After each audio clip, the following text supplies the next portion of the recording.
Good day everyone. For today's tutorial, multiplication of polynomials using box methods. So number 1, x squared plus 1 times x minus 5. Then number 2 is x squared plus 4x plus 9 times negative 6x cubed minus 2x. So mayroon na tayong mga box. So ito, lagay natin dito x squared, then yung plus 1, saka yung x and negative 5. So parang multiplication table lang ito. So we have x times x squared, that is x cubed,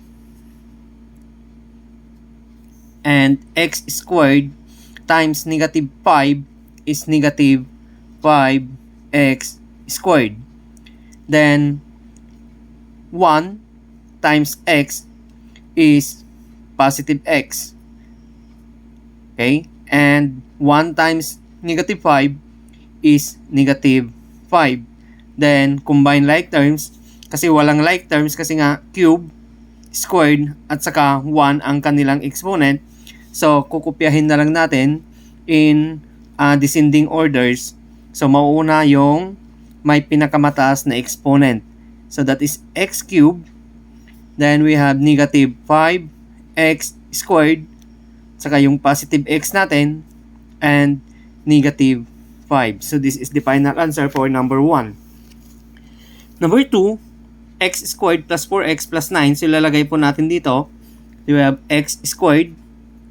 Then we have positive or plus 4x and the plus 9 and negative 6x cubed and negative 2x. So we have x squared times negative 6x cubed, that is negative 6x. So i-add lang natin yung kanilang exponent. So 2 plus 3, that is 5.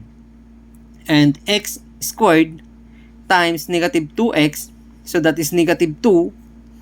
So x, add natin 2 plus 1, so that is cube.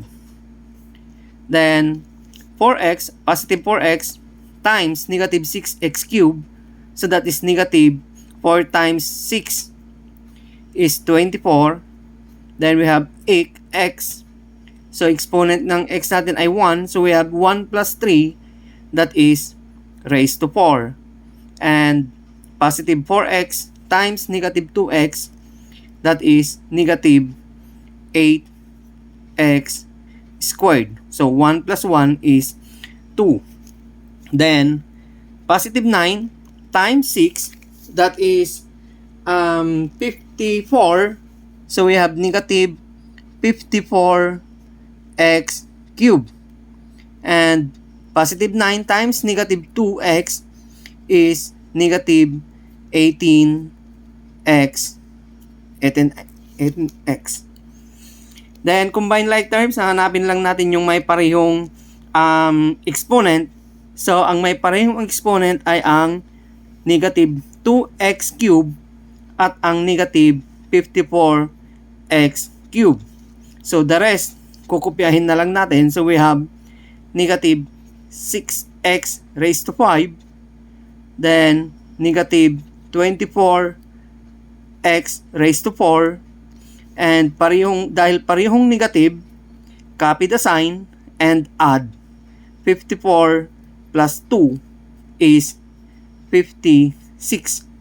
Then copy the x cubed. Then we have negative 8x squared minus 18x. So this is the final answer for number 2.